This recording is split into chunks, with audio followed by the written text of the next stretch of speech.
Hello, all, and welcome to the My Hero Academia podcast here on Everything Animated's channel.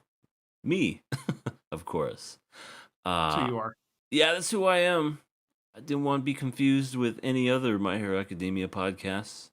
I Are mean, there other My Hero Academia podcasts? if there are, they're not on my channel. Okay. In that case, it don't matter. That's right. I'm joined by always my good friend and colleague, Rising Sun Reviews. How you doing today? I just ate 25 pounds of bread, so I'm doing good. I mean, I can only imagine what's going to happen after a while. Exactly. So let's do this quick before my stomach explodes. We'll know if you're gone once I start, and then I look for a rebuttal from you, and I just hear silence. No, you'll be hearing other things. Oh my gosh. Oh boy. Ah, All right. So, unlike the past, I guess matches, which have been lasting 2 episodes long, this episode wasn't even a full episode. It was like yeah, half it's the like half an. episode. Yeah, which I actually think fits better for the type of battles these are. And something kind of clever I noticed is they were saying like the battle only lasted 5 minutes in the world, but I feel like that's also how it was with how we saw it too. Right, right. It felt very short, and I definitely feel like that was by design. And I definitely have to say that Bakugou, he really shined this episode. Yes, I understand why he was trending. Yeah, yeah. I even put in a little picture that he was Yeah, trending I just on saw that as Twitter. what made me think of it. I couldn't believe that. Like, not only was he trending on Twitter, but he's, as far as like character growth, he's definitely come a long way for sure. I Yeah, and I feel like he's not like growing to be like any other character. He's like growing as he is, but also like being more aware of those around him. Right, right. He actually went out of his way to defend his teammates, which is unheard of from him. Yeah, it shows like, and it also shows like how much he trusts his team too. Like he will save them, and he also knows that they will save him if they have to. Yeah, that's why they And I were was like, able to dominate so quickly. yeah, Yeah, when you got someone as powerful as Bakugou in there, and then everyone's willing to go to bat for you, and he does the same. The other team, I guess, Class B, they were just caught with their pants down, so to speak. They didn't yeah, know. like they had their strategy, but it just like completely fell apart because of how like strong Bakugo was going after them. Yeah, he got captured once by that guy that welded stuff, but then I don't remember his name. I just call him Sugar Hulk. he Yeah, the he Sugar Rush guy. he destroyed the restraints really quickly. I like how he was calling them by not their names, but just how he knows them as ears. Yes, he doesn't bother to like learn their names. He just like says whatever he wants. He will know your name if he really has appreciation for you, because I feel like he really became good friends with Kirishima when they had Yeah, that one story arc, and he even said his name a few times. And I was like, oh, he was able to remember his name. But when it comes to other people, maybe that he doesn't know right off the bat, he's just like, ears, big guy, tape arms. I mean, I don't know half these characters' names, so I'm not. I'm kind of like Bakugo in that regard. I mean, to be honest, yeah, I agree. I can be like him at times where I don't know how.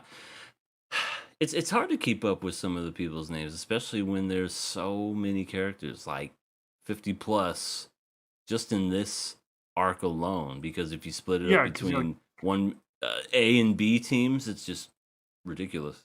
yeah, the A and B, which is 20 each, plus the brainwash guy whose name I forgot, so that's 41, plus the teachers, plus Endeavor and all those people if you count them.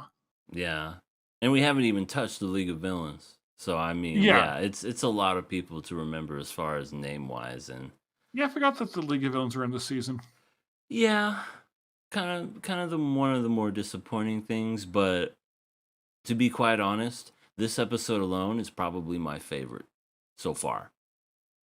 Yeah. And I I only don't know if I say like that those. because I only say that because I don't know, like Bakugo I think is such a very misunderstood character. I mean, he people always look at him as being one dimensional. He's just gung ho and mad and angry all the time, and he's just gunning for himself. And then this episode kind of just took all that logic and just threw it out the window, and I like that. Well, it also shows what he learned from season 3. Remember the provisional, license exams? He failed that because he wasn't saving others. So now he's, like, learned to, like, reshape how he thinks about things. It's not just about winning and destroying everyone else. Right, right. It's like, I think that when he got captured by the League of Villains, it also kind of changed him mentally too. "Oh, yeah, that could be." Yeah, I Yeah, think. just like, Ow, well, sorry. one of the things I think is interesting too is, like, how, this battle, like, the heroes won it so overwhelmingly while the others were really close. But if it's really against villains, the heroes barely winning would probably still be really bad because he would be, like, permanently injured or maybe killed or something bad like that. So it shows, like, Baku's mindset to win completely, not let anyone get hurt, is like that's what the hero should always be aiming for. Yeah, and that was a pleasant surprise. I To be quite honest, I thought this was going to be an episode where he was going to go in guns a-blazing, and it started out like that, but ultimately it did not end that way, which, like I said, I was pleasantly surprised with all that, and it just made me appreciate his character that much more, and he's kind of grown from being that one-dimensional character, because season one Bakugo, come on, he's very one-dimensional. He's Yeah. clearly just the not the antagonist, but he's kind of like the rival of Deku, and Yeah. he's more or less just kind of getting himself out there to do. I'm the best. I'm better than you, and everyone sucks, and because we've all seen that character. That's what I pegged Bakugo as from season one, maybe up to two, and then when And I season feel three like, came around, he had that shift. I think.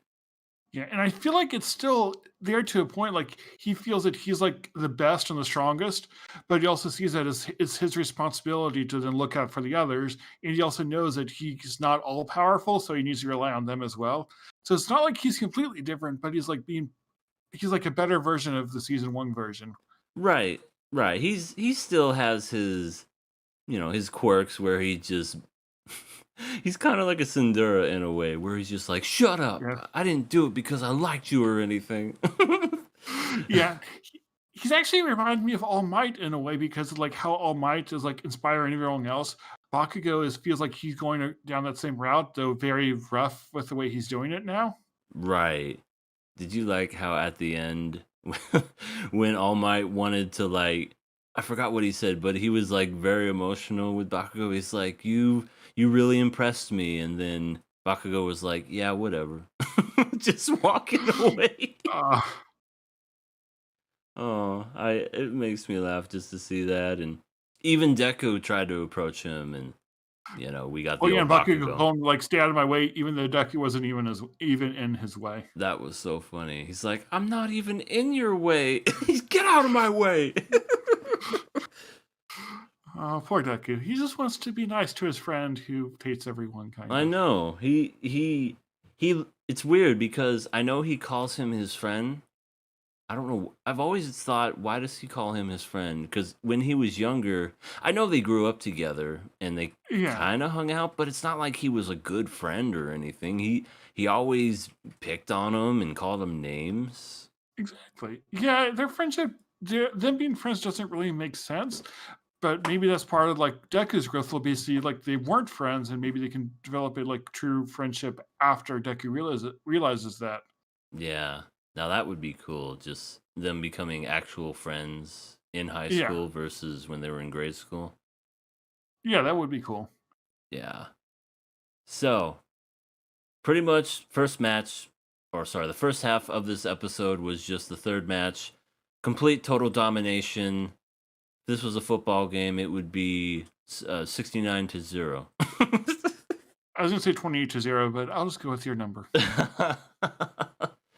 Just complete and utter domination. You're right. And then the second half, to be honest, was just nothing but prepping for the fourth and final match.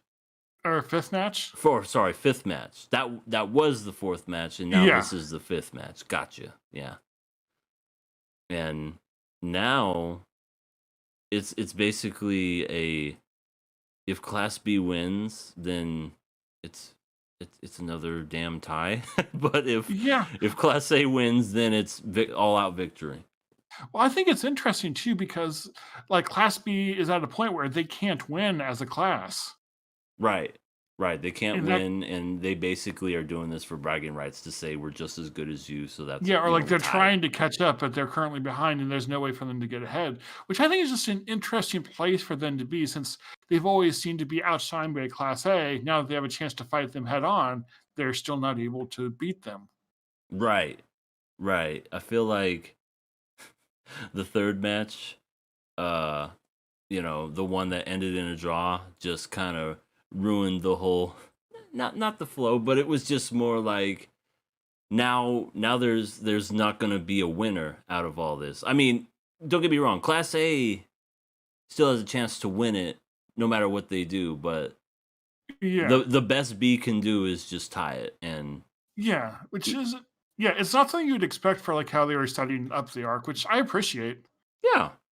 Yeah, because honestly, I thought it was gonna be a back and forth, and then the final match was going to be the one to determine who was the best, which I thought Yeah, was how it was gonna go. But then when they actually tied, and then when Bakugou's team just utterly destroyed everybody, I'm like, okay, we're going yeah, this because route. we expected the fourth battle to be close because the other three are pretty close, but no, Bakugo just like took command of everything and won. Right, that's why I was waiting for it to be another 2 episode kind of continuation. Yeah. But then when I saw it, I went, we're gonna have to do this now. Yeah, you leak. I was gonna wait till next week to watch the 2 episodes, that way, like, I get the whole arc, but you messaged me, yesterday saying, "We need to do it or we need to do it this weekend," so, like, "Okay, I'll go watch it after dinner and stuff." Right, right. It was a quick match. It was a no contest, so to speak. Yeah. So do you think the last battle will be, like, will be 1 episode like this, or will that be, like, 2 episodes like the others have No. been? No, for some reason, something tells me not only will this be longer than one episode, but it will probably be the longest one. Heck, they might even go crazy and do 3 episodes for this match, but I hope not. Yeah. I think it'll be at least 2 at the most, probably 3. If they go 5, I'm gonna throw up. Yeah, I feel like 2 would make sense because you have the battle between the 2, but I also feel like they're doing something with, Deku's, One for All and Shinsu is his name, like the mind control guy. I get the feeling like that'll tie into Deku's power somehow. Yeah. Yeah, I think So there's a that's lot of ground they could cover unless they decide to just do something unusual. right, right. The freaking match looks like it's about to come to an end, and then boom, here come the League of Villains, and Yeah, or that. Yeah, and I feel like Class A might be at a disadvantage here because Deku is like the only strong fighter that they have of the 3 of the 4 of them.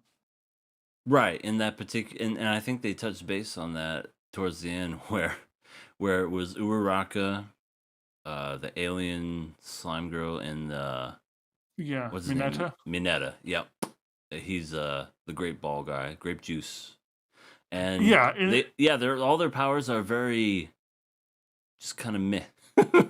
yeah, like they have their uses, but not to like handle someone head on.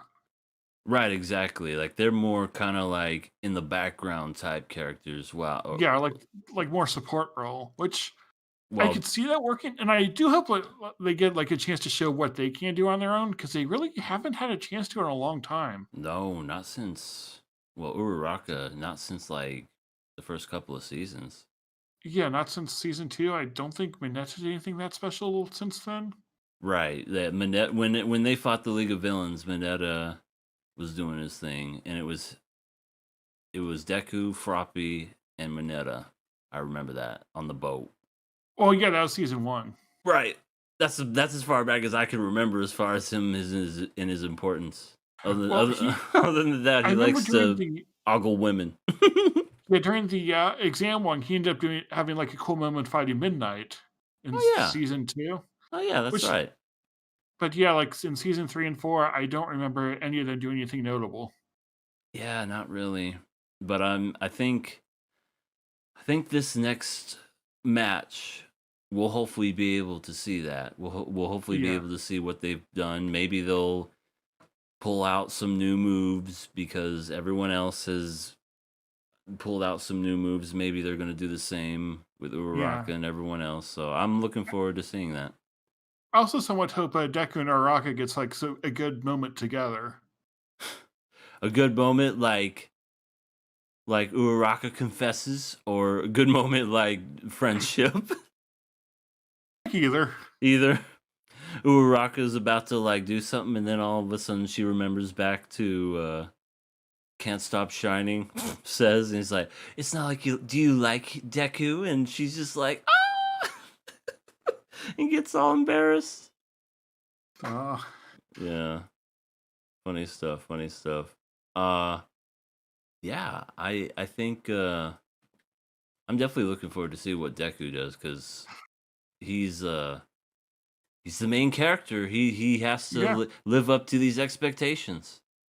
Which is also interesting too because he is the main character, but he also has all this pressure being All Might's successor, on him. So, like, we have expectations of him as a viewer, but he also has expectations on himself too, which are kind of the same, which is also interesting dynamic with the show. Right. He's his biggest critic. That's for damn sure. Yeah, definitely. Well, that's I mean, to be honest, that's pretty much all I got as far as because I mean, I know it was like a cool episode with Bakugou and how he just utterly destroyed everybody, but other than that, it was just more kind of like setup for the next Yeah. episode, the next match. There wasn't really anything. At least I don't think there was anything, unless I missed something. I don't remember anything else. Like we, oh, something else is like after the battle, before we had like the teachers like giving the students some feedback, like what they can learn on. And here is like the Tabaka goes, he was like, "Well, you did everything perfectly, good work." And the others, and for class B, is like, "Well, there's nothing really you could do in a situation like that." So that was just an interesting twist on how the whole Yeah, match worked. yeah. They that was funny how they were just giving that feedback. It's like, you just got your asses handed to you. There's nothing you could do in Yeah, that like it's situation. sometimes that's all that you can't do anything. Right. You can't do much of anything other than just cry in Yeah. that instance. Mhm. But well, I guess if that is it. Sorry that was really short, but the next time we talk about this, I'm sure we're going to be talking about the match with Deku in the gang versus that one guy, that one that always talks smack, and Yeah. the one with the mind control. So that ought Yeah, to be that would be fun. I hope Deku punches the guy who always talks smack.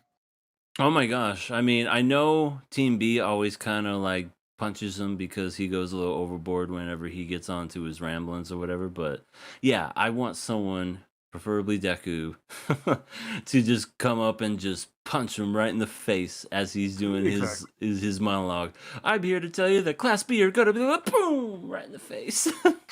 Especially with how much power Deku has, that would be very fun to see. Yeah, and he goes flying backwards into all the buildings.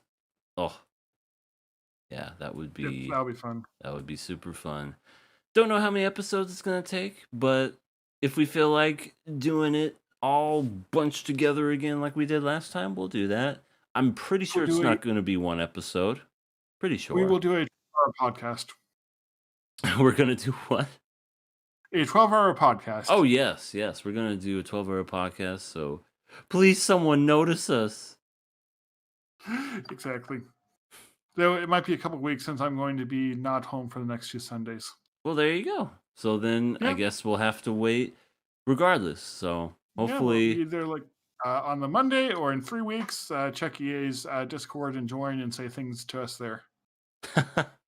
yes, join my Discord. It is linked in my channel, I believe. I think. Let me double check. I don't think it is. but I'm going to fix that. Okay. I'm going to fix that. So hopefully, whoever listens to this later on, I'll go ahead and I'll add the Discord in the description down below so that you can see whenever we talk about this show next. Yep, sounds good, and we will see you all then. Yep. Take care, everybody, and we will see you in the next podcast. Bye All right, bye. good night.